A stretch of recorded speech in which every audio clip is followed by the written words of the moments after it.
Good evening. This is Simply SCAdian, no title required, a show all about people who don't have a peerage, don't have a court baron or baronetcy, or are landed baron and baronesses. This is about regular folks in the SCA and their experiences. I'm Zoph, and my co-host is Lucas. Lucas, what are we all about? Today, well, I mean, as always, not just today, but the mission statement of Simply SCAdian No Title Required is that we have found that people without peerage, people without titles, have just as much, if not more, vast knowledge of their particular areas in the SCA, no matter what arena they play in, whether they're fighters, whether they're in the barter carts, whether it's in service, whether it's in crafting. It doesn't matter. You know people who really know what they're talking about. And a lot of times the people with the peerages are the ones that are in the front. And we want to find a way to get some of those folks that are just as knowledgeable and let them share the spotlight a little bit. Let them in the front and let you see what they're about. Now, you know people like this in your area. So if you know somebody who you think we should talk to, hit up our Facebook page, Simply SCAdian, no title required. There's a form on there and let us know who they are. Suggest somebody. Tonight's guest was suggested to us, and that is how we found her. So it can happen. So please reach out to us. Let us know who's knowledgeable in your area. It does not matter the subject matter. We will talk about anything. We will, and we're going to actually start working on some special shows. We want to talk to a bunch of brewers, for example, and do a brewing roundtable, and food roundtable, and Bardic roundtable, and all the things we want to talk about. Chivalry is on our list too. So, all right, let's get to it. Our guest today is Ceara of Novgorod. I knew I'd say it wrong. Novgorod. So welcome aboard to Simply Skating No Title Required. Thank you. It's good to be here. So I want to start out. You have traveled all over. You started in Artemisia, then went to North Shield when it was part of the Middle, and now you are down in Atlantia. What was that like for you culturally, going from different kingdoms? Well, I was in college and I found the SCA at my first college, but I only did my first 2 years of undergrad in Montana. And then I transferred colleges and ended up in South Dakota because sometimes you get a better offer for your major. Um, and I'm originally from Ontario, actually, and my mother plays now, and she's out in Ontario. Um, so Artemisia was still a Principality of Adenveld when I lived there. Um, and I was very tangential at that point. So I didn't really get into Artemisia's culture. Like I went to a couple of little Shire things and but I was just really starting out. So I didn't know enough to really notice cultural differences yet between Artemisia and North Shield. But when I moved to North Shield, I finished up my last couple of years of undergrad, and my husband and I found our local group because I married him between my junior and senior year of college. And he had kind of known people and sort of played tangentially a little bit when he was at university in the Black Hills of South Dakota. So he was out in Rapid City, and then my college was University of South Dakota, which is down in Vermillion, South Dakota. So opposite sides of the state. I was on the Okay. eastern edge by Minnesota, and he was on the western edge by Montana and Wyoming and all of that. Um, but we ended up in Sioux Falls, which is the biggest city in the state, and it's, 45 minutes from Minnesota. And we found our local group, and I like drug him in. I'm like, we're going to try this, honey. I really like this. This suits my nerddom. I'm excited. I like history. I like sewing. You know, I grew up in a house with a fiber artist because my mom has always really been into that. Like, I grew up in a house with a full size fuller loom. Nice. Wow. So, so it was just kind of one of those, we're going to do the thing. And he actually went into it not as a tangential college student and also fell in love with this is really fun. And so he started fighting, and then a few years later I started rapier. And so we really came up in that culture that was North Shield, but North Shield was already a principality, so it was already in the works of separating from the Middle. So there were things that were already distinctly North Shield and things that were distinctly Middle. And there was very much a sense of trying to define ourselves as a kingdom. And we were young professionals and we didn't have kids yet, so we traveled all over. And then about 12 years ago, so we still didn't have kids yet at that point, there was an economic downturn, and my husband started and I started applying for jobs everywhere, and he ended up getting picked up by a firm here in South Carolina. And so we get moved half a continent away. And the first thing that happens is I had always just been Ceara.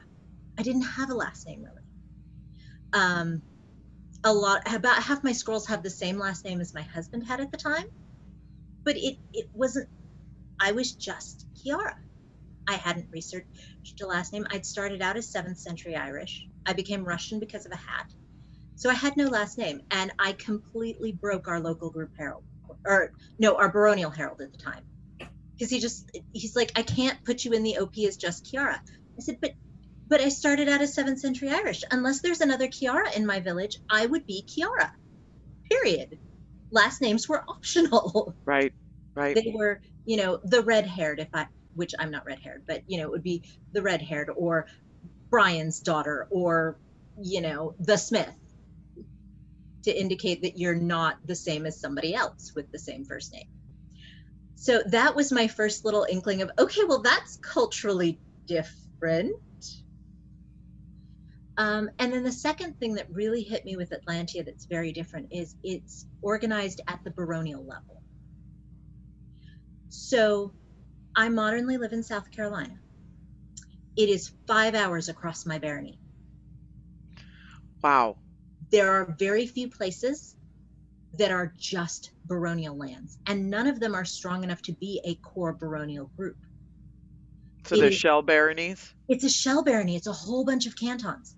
And that's not at all what I was used to in the Western US.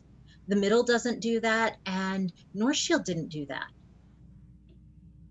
And so that was really, why are we a barony? Well, that's different. All right.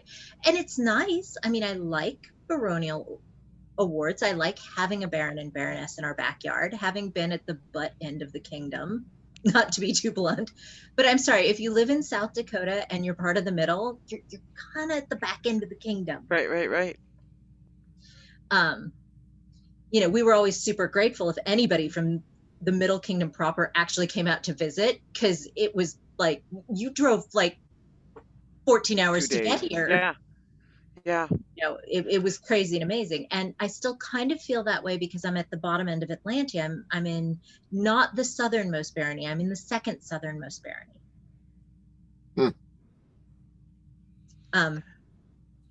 All right. So you said something, and now I have to follow up with it, which is you went Russian because of a hat. I did. It was a fur hat. It's one of those later period mink pillboxes, and I fell in love with the hat. And it's 65 degrees out today, so I can't even show up and go, this is the hat, I'm wearing it, because I'm like, too hot. Yeah. Too hot. So I barely wear it. I wear it at like 2 events a year down here, if that. So you said that it satisfies your nerddom. So what was your gateway passion into the SCA? Like, what was that thing that you liked originally that kind of was like, oh, this group does that? I think it was the costuming. I think it was the clothing, because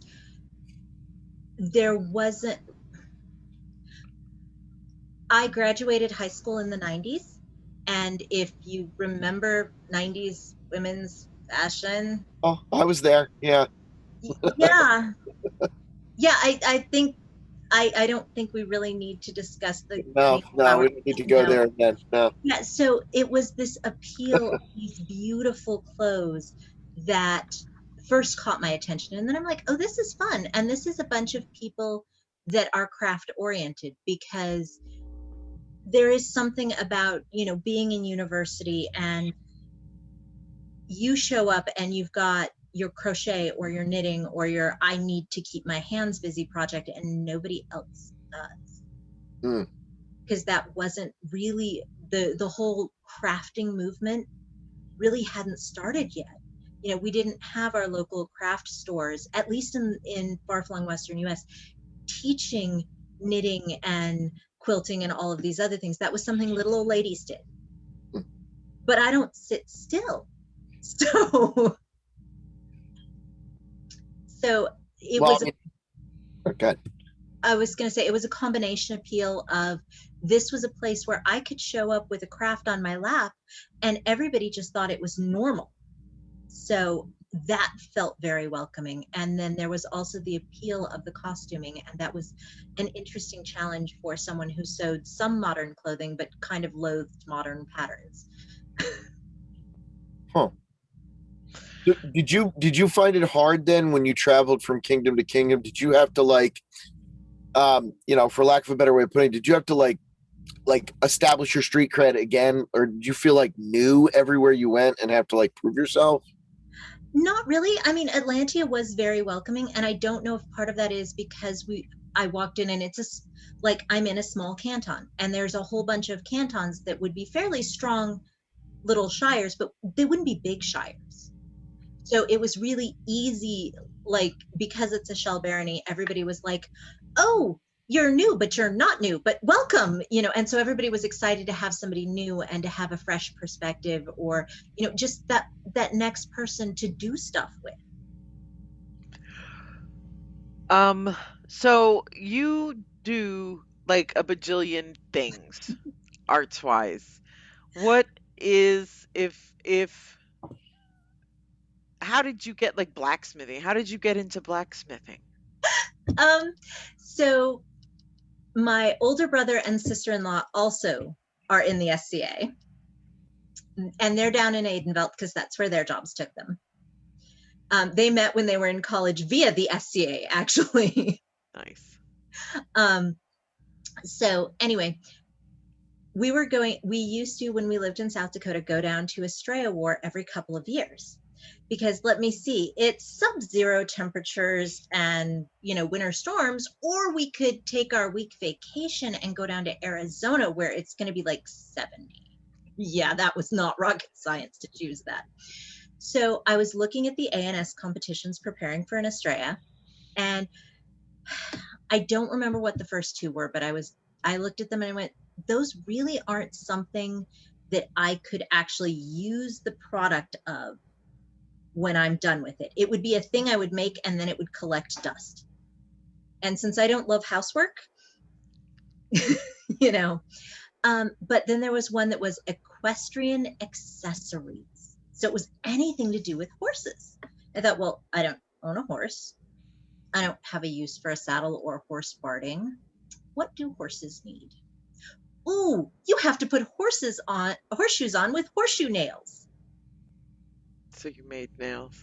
So I did some research, and there's a forge in the UK, or there was a 12th century forge in Griffin's Mill in the UK that burned down while it was still in use. And it was never rebuilt. And when they excavated it, they found finished horseshoe nails that had not been put into horses' shoes yet.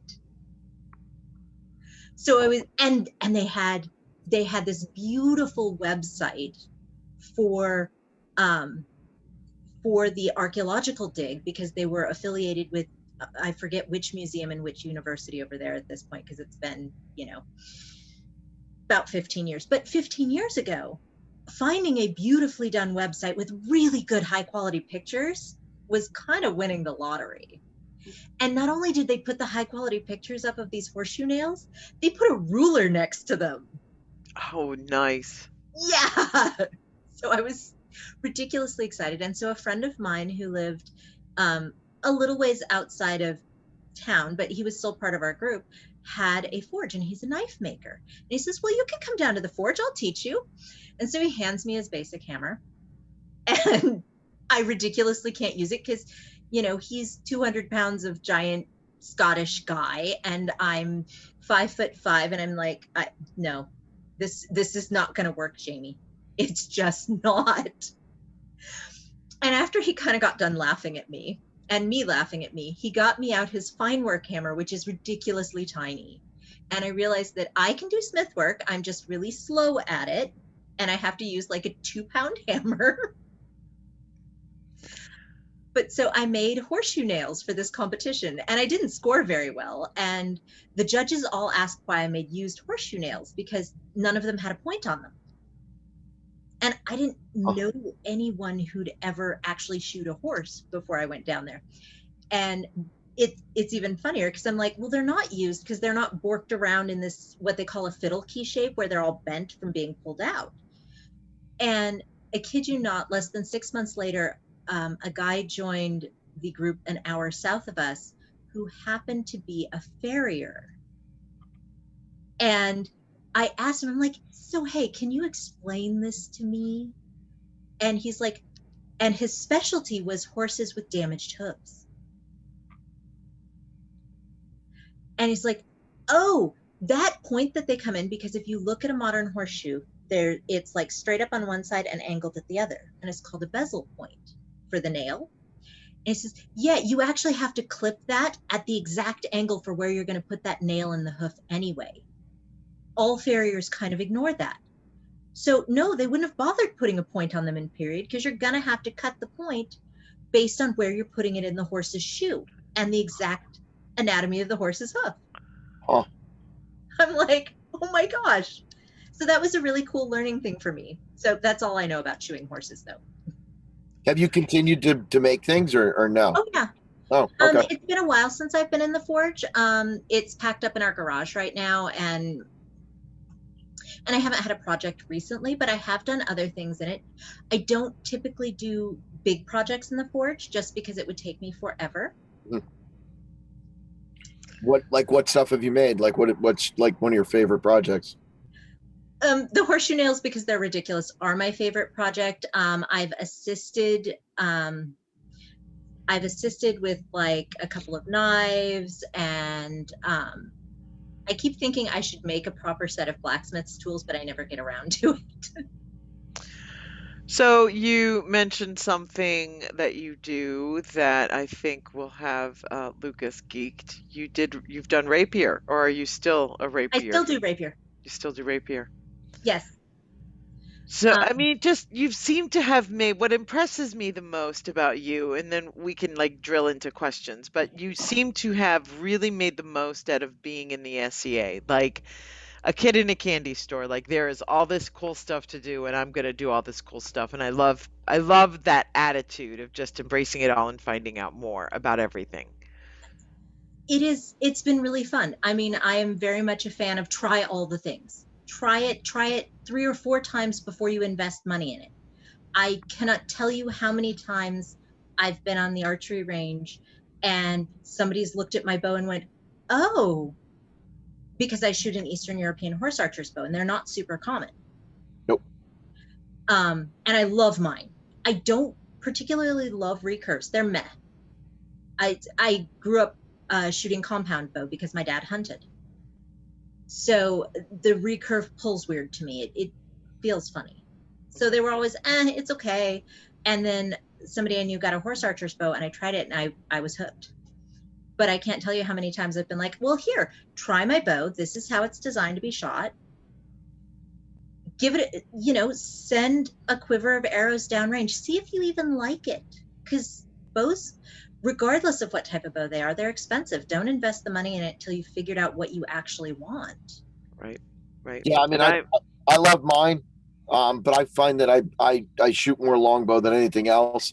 And I teach. I'm a certified archery instructor in New Jersey, so I primarily find myself teaching on either recurve or these small compound bows that they have for like camp archery and stuff. So I almost never really get to practice it too much unless I bring specifically to show the kids like, okay, well, this is a different type of thing. So I understand it all has a different feel. I'm not a big compound guy myself. I've never hunted. I only target shoot. So. So and I'm Hungarian, and I really want to get a Hungarian bow and learn how to shoot one. That's my dream. Um, so I did want to ask you a question. I sort of want to shift it. Okay. One of the things that I know as I was I'm a mom, two kids, and I was a single SCAdian, right? I am now a single person, but back then my husband at the time was not into the SCA at all, so I Oh, was a single SCAdian who brought my kids to events with me on my own. And that was tricky, and, I had, like, 5 years where I just couldn't really do much. How is it working for you with all of your diverse interests and all the things that you and your husband are both doing? How do you how do you manage your interests, his interests, and keeping the kids excited about the SCA too? so a lot of it is when we had kids, we both consciously knew that our fighting prowess was going to take a hit. Straight up. It's like, am I as good of a rapier and an armored fighter today? Or actually, was I as good a rapier fighter and an armored fighter a year ago before the pandemic than I was before I had kids? No, straight up. Because, because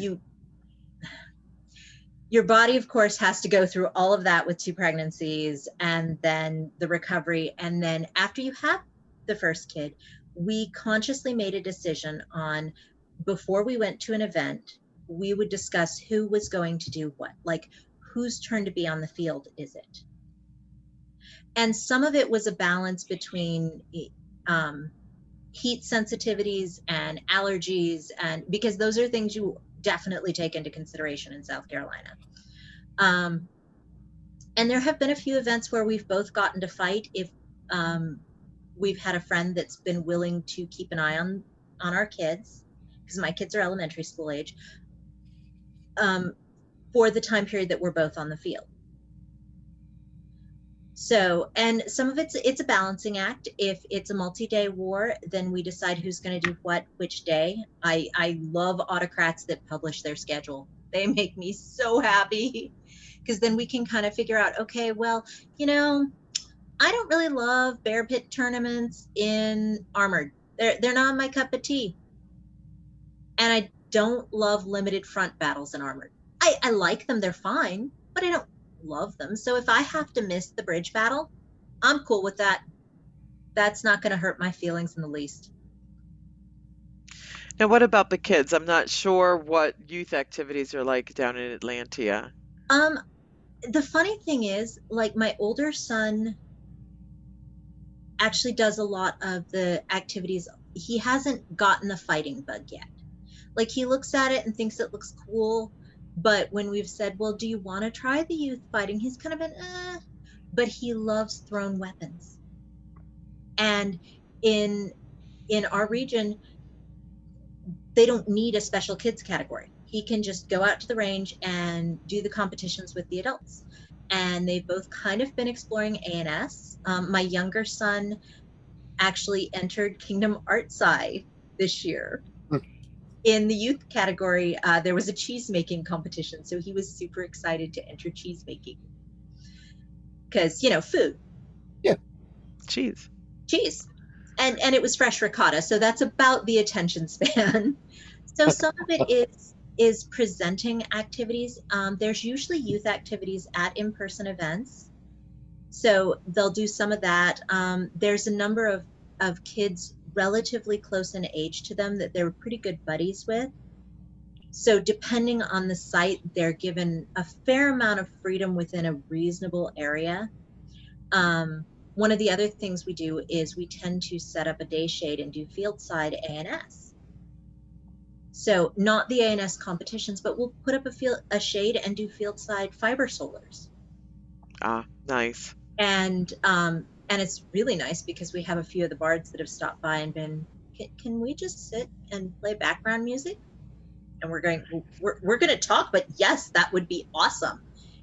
And so they kind of got their warm up and just kind of got to chill and be a part of it without having to feel like they had to be on stage. So that's been kind of a neat thing. But the nice part about Fieldside A&S is all of us that have a kid can look over that way and see them playing in the field over there, while we're being grown-ups, and so they can have a lot of that independent playtime, which is really good for them. And some of it is making period toys, and we've brought period toys for them because balls aren't that hard to make, and there are all kinds of games. So some of it is, no, kids played historically. Here, these are the kinds of toys they played with. Right. Yeah. What kind of rapier events are you into? And like, I mean, you're talking about armored, the full armored combat bridge battles and whatnot. But what I've played. Was it the 5-man at Penzig, and I think that was absolutely my favorite thing I've ever done. The single tournaments and the woods battle was a lot of fun too. But like town battles and stuff like that, they don't really excite me. It's either 1-on-1, but that 5-man was awesome. It depends on the setup. Like a really good bar fight with some kitsch is hysterically fun, especially if you're told you're allowed your rapier, but your parrying device has to be something you'd find in a bar. I've been set up to be the serving wench in one of those, so I went in without a rapier. And because we were allowed partners, and it was a partnered bar fight. Nice. Wow. And so I went in as the serving wench. So I had a strapped tray that was going to be my shield, and my partner had his rapier, and I had, I think I had a wooden mug, if I remember. So I had 2 parries, and he grabbed the back of I was fighting in a dress, and he grabbed the back of my dress and he hauled me around, and I was his parry. That is so awesome. And when he got killed, he popped his rapier up because we fought with about the same weight of rapier. He popped his rapier up, and I dropped my mug and grabbed his and kept fighting. Now, we didn't win, but it was super fun because it was absolutely silly and delightful. So I love for non-tournament setup, I love a good bar fight. I love a good bear pit, actually, in rapier, which is kind of weird. That's the first thing I ever did. Up here I did it was 100 minutes or Kings and Queens, I don't remember. But yeah, it was the first thing I was how I was introduced into it. I had done like, a few months of training, and then they were like, "Oh, there's this event." And I went into the bear pit. Yeah. I didn't have a fantastic showing. I didn't move on very far, but it was a lot of fun. Well, and I mean, because at that point, one of the things I really like about a bear pit is because you simply loser reports to the list, and the list just keeps track of wins and losses. And so you do your report, and then you're back in line, and you're not focused on the tournament tree, because unless you're really working the system, it's super hard to pay attention to who's winning and who's losing. Yeah. So you are strictly focused on the fight when you get in there, and that can be really fun. Yeah. You made it up to Penzig. Do you do stuff with Penzig or no? I haven't been in a few years. I've been to one Penzig, and it's been a number of years. Just finances, and until recently, I had a job that took a tremendous amount of my time. It was very difficult to take time off from it. I was working in a laboratory.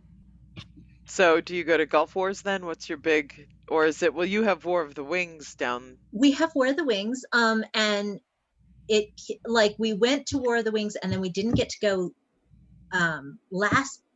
not this past fall, but 2019, because school schedules shifted and my kids stopped getting that Friday off. Oh. And so we'd done the math, and they didn't offer a day trip fee. So we don't know if we're going to split the difference or what we're going to do. It really, some of that depends on school schedule and day trip fees, or an overnight camp fee, because we can leave after school, and it's not terribly far. It's like 3 hours from where I live. So it's not, I wouldn't want to day trip it and fight all day, but it's kind of expensive if you're looking at driving up on Friday evening and staying just Saturday, and you have to pay full fees. Right. Yeah. that gets a bit painful for 4 people. But I do love War of the Wings. It's a lot of fun. I love a good camping event. We've talked about Gulf Wars, but so far the kids' school schedule hasn't lined up with it. Mm. So we had tentatively planned either 2020 or 2021.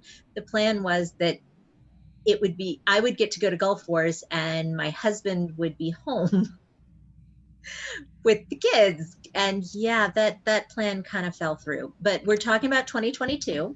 Okay. And if it doesn't hit the kids' spring break, it'll be one of us going and the other one staying home. So we're also kind of at that point where sometimes for a major war like that, we have to trade off.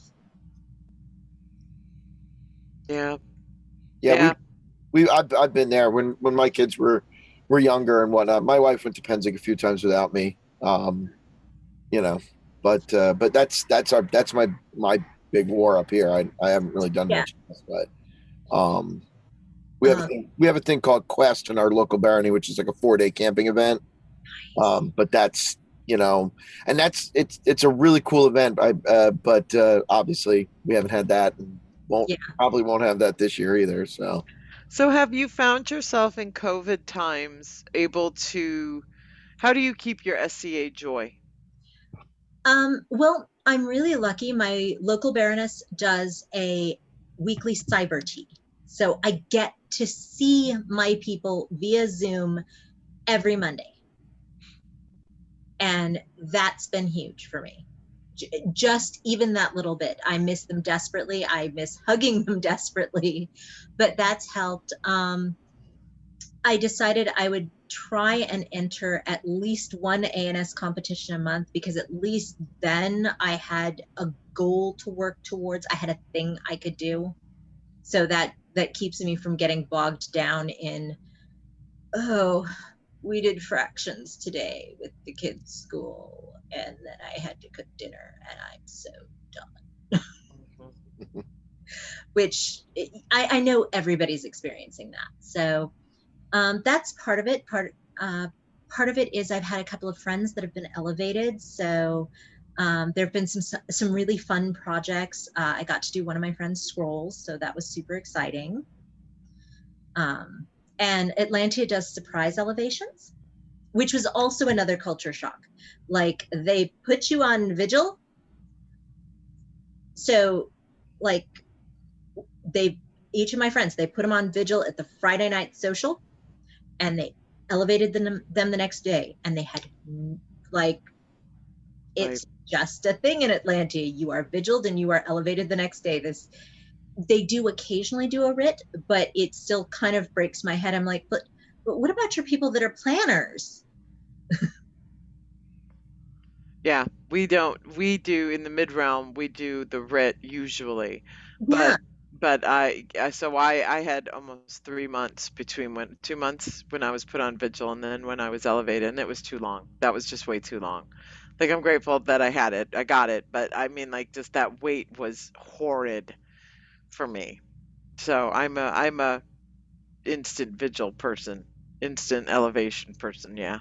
Yeah, and I hear both sides of that coin. So but yeah, so Atlantia tends to do that. So you'll see people who'll be like, you'll pop onto a cyber tea. Oh, what are you working on today? I can't tell you. So what's everybody else doing? And it's really funny when you have a group of people that know each other, and everybody's doing I can't tell you about my project, and you're like, are they working on the same secret project I am, or are they working on an unrelated secret project? So you have done, besides the arts and sciences, and now we find out you did armor, heavy weapon, I don't know, what do we call it now? Armored fighting and then rapier fighting, but you also have served for kings and queens on their retinue. You have been fought for in crown tourney. Yep. What's next for you in the SCA? Like, what's the next thing you want to do? Wow. So I'm really exploring teaching right now. I've always done just the occasional class, but they're very much workshop style classes when we were in person. And one of the interesting things that COVID really caused to happen is doing virtual classes. So I had to really rethink, how do I teach? How do I convey information? How do I help newer people get started and learn some of the tricks? And some of the stuff I've figured out, because one of the really big things that the SCA brings out for people is skill acquisition. It isn't necessarily that you learn, that everybody learns a specific set of skills, but what almost everybody learns when they come into the SCA is how to acquire new skills. Hmm. And it rapidly, you end up with people who may not have a skill for something, but they've learned how to learn new skills as an adult that are often outside of the academic realm, because we all know how to go to class, take notes, and regurgitate information for a test. We're very well trained for that.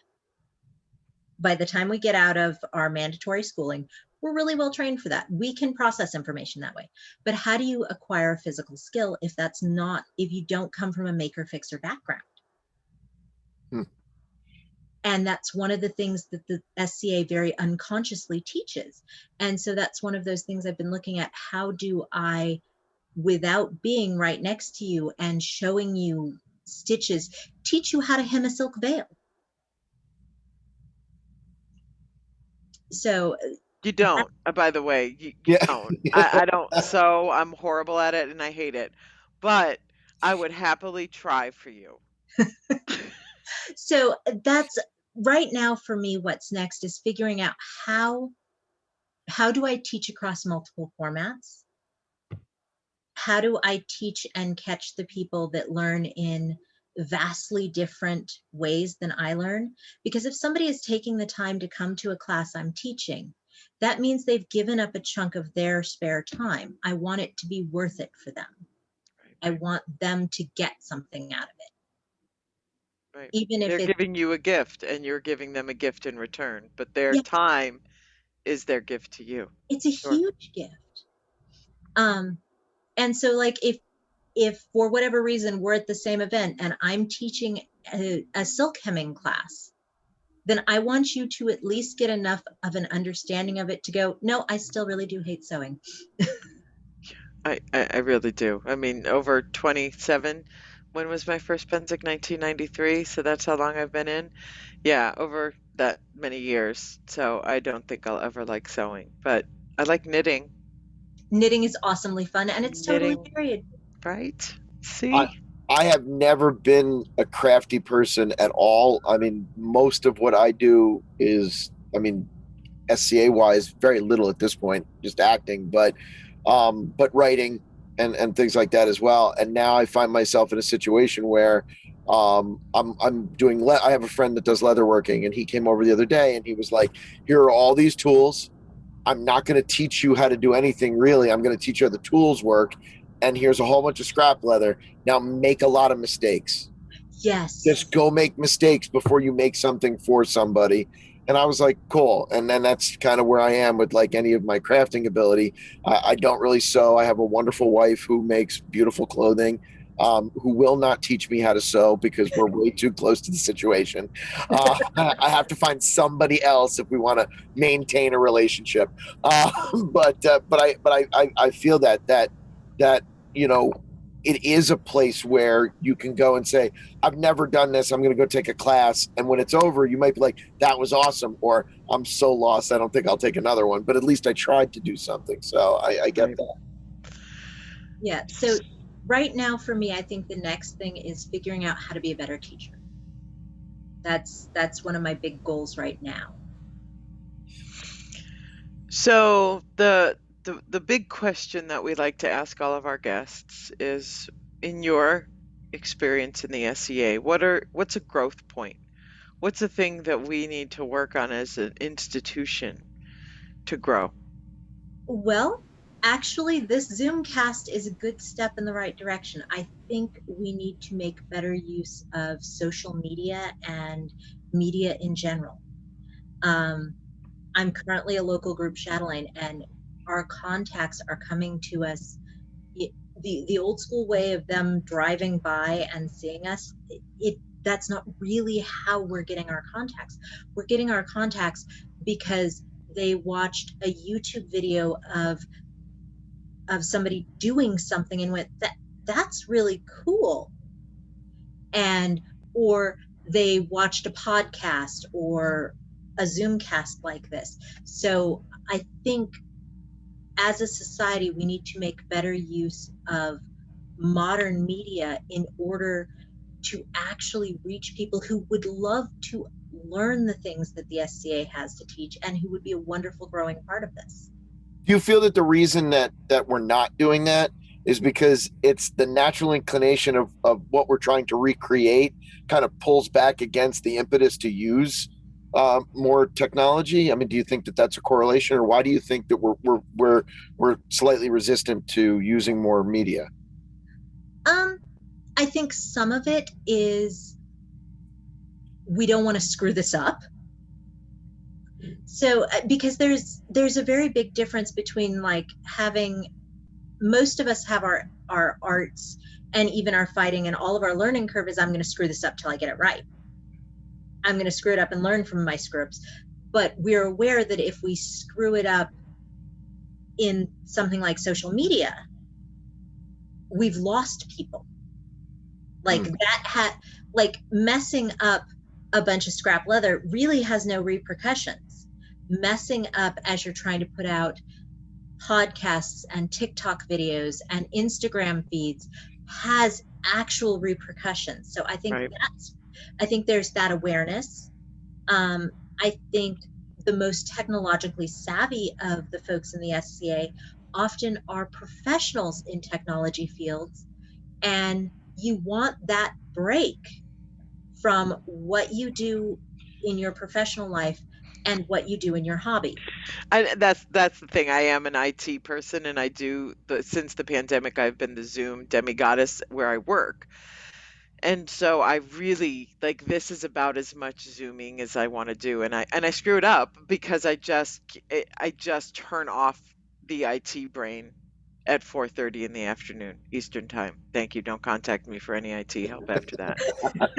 But yeah, I mean, one of the most difficult things I ever did in the SCA was myself and another lady who's a PhD in chemistry were teaching a class on natural dyes, and we went through the historic record, and we listed a lot of the toxic substances. We had a whole section in our handout that was crap I won't work with. Which was ironic because between the two of us, we had worked with literally everything on that list in a fume hood in a professional setting. But going from doing wet chemistry every day, 40 plus hours a week, to forcing myself to look at my hobby and chemically break out what those were and what they were going to do to you if you messed up with, mercuric sulfate solution, which is what cinnabar ends up being. It's red mercuric oxide and a sulfuric acid.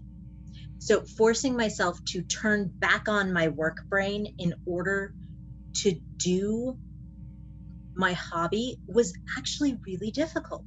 Yeah. Because I wanted to focus on something, not work. Right. That's why I knit. I don't really, and we do the Zoomcast because this is easy for me, but we also, Lucas and I are part of a performance production group. And I've sort of never even really told the other people in the group what I do, because I wanted to have the first few months at least of the pandemic off from frantically running around teaching faculty and staff members how to use Zoom. I didn't want to have to run Zoom for a little while. Yeah. Fortunately for me, there's not really I don't really have a correlation like that. Like I don't teach for the SCA. I haven't. The closest I've ever gotten is I've assisted on a couple classes for stage combat because I'm a stage combat choreographer in Jersey for Renaissance festivals and stage work and whatnot. And I've done that forever, and so I've helped a couple other people do that. So I don't really have emerging. And then in my hobby life after school, I'm the high school teacher, but I also direct the theater and the plays and whatnot. So I kind of have that with Penzig. My problem at Penzig is I love to do the theater there, but I'm also on vacation. So Yeah. sometimes I'm like, I just don't know that, I'd love to direct, but at the same time, that's a job. And now I'm going there to work, first one in, last one out, whatnot. So it is. I see what you're saying as far as that there are those people who are super knowledgeable, but this is their detox. They get to just not be that person here. Yeah. Which I get. Do you think the creation of an office is in order now that we've, or is there an office in place that could absorb this, that's universal to most kingdoms? Or Well, I know our kingdom has a social media deputy that is directly under the seneschal. okay, Right, And and there's a society-wide social media person too. yeah, so I think we're taking steps in that direction, but I think it's definitely an area that we as a society need to be aware of, and to use wisely and well. And I mean, you look at how many of us are capable of putting out content. How do we use that in a good way? Right. All right, we're out of time. Let's do, Lucas, did you have any other questions to wrap us up? no, Or are we good? We we could hit talk all night. we really could. I mean, there's just so much that we didn't hit as far as like what you've kind of experienced. I mean, I think if along with this, we might want to print the bio that you sent us, because I mean, like, if I could just real quick for those of you watching, just read this list. I mean, we've talked about the fighting and whatnot, but cooking, feast, embroidery, archery, carving, both wood and bone. See, I wanted to go there. Oh, that's cool. Yeah, I didn't catch that. Shop vac. You need a shop Yeah. vac and a booth with a fan. You need a draw booth. You can make it out of cardboard. Seriously, there's a YouTube for how to make a painter's booth out of cardboard with a HEPA filter and a box fan. You need that for bone carving. Yeah, but we keep going. Casting, torch enameling, food research, rust research, brewing, Middle Eastern dance, scribal arts. We talked about the blacksmithing, spinning, weaving, and anything that has to do with the string, and then a number of service things as well. I mean, you have to go back to the bone for a minute. You've sort of sucked the marrow out of what the society has to offer. I think I just you've kind of just done it all, which is incredible. You're very inspirational. Thank you so much for being our guest Yeah. today. Well, thank you guys for having me. My one piece of advice to folks, if you're watching this, is try everything. The caveat is you may like everything and then you end up with a million hobbies. Sorry. Yeah. Yeah. I do have confirmation. Our guest in 2 weeks on the 18th of March will be Tommaso Francesca from the Mid Realm. He has agreed to be our guest, and he is a musician, quite an impressive musician, actually. We're glad that he's going to be with us. Thank you very much, Ciara. Best of luck to you. Again, you've been watching Simply SCAdian, no title required.